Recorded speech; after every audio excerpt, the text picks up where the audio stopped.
বিএনপির চেয়ারপারসন খালেদা জিয়ার শারীরিক অবস্থার বড় কোনো পরিবর্তন নেই। তাকে উন্নত চিকিৎসার জন্য বিদেশে নেওয়ার মতো অবস্থাও নেই। গত বৃহস্পতিবার সাবেক প্রধানমন্ত্রী খালেদা জিয়ার চিকিৎসার সর্বশেষ অবস্থা জানান মেডিকেল বোর্ডের প্রধান অধ্যাপক ডাক্তার শাহাবুদ্দিন তালুকদার। তিনি তখন জানিয়েছিলেন তারা পরবর্তী কিছু পরীক্ষা নিরীক্ষা করতে দিয়েছেন, সেগুলো এলে নতুন সিদ্ধান্ত নেওয়া হবে।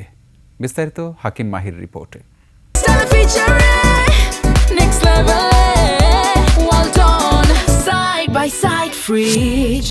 বিএনপি চেয়ারপারসন ও সাবেক তিনবারের প্রধানমন্ত্রী বেগম খালেদা জিয়া এখনও সংকটাপন্ন অবস্থায় হাসপাতালে ভর্তি রয়েছেন। খালেদা জিয়া রাজধানীর এভারকেয়ার হাসপাতালে গত 23 নভেম্বর থেকে চিকিৎসা নিচ্ছেন। বর্তমানে তাকে ইলেকটিভ ভেন্টিলেটরে রাখা হয়েছে।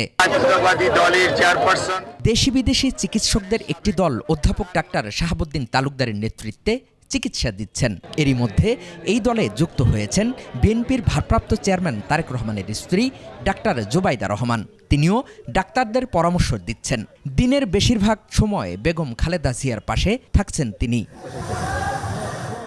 বিদেশে চিকিৎসার বিষয়ে মেডিকেল বোর্ড জানিয়েছে, খালেদা জিয়ার শারীরিক অবস্থার উন্নতি হলে চিকিৎসকদের পরামর্শ অনুযায়ী তাকে বিদেশে নেওয়া হবে। এয়ার অ্যাম্বুলেন্সও প্রস্তুত রয়েছে।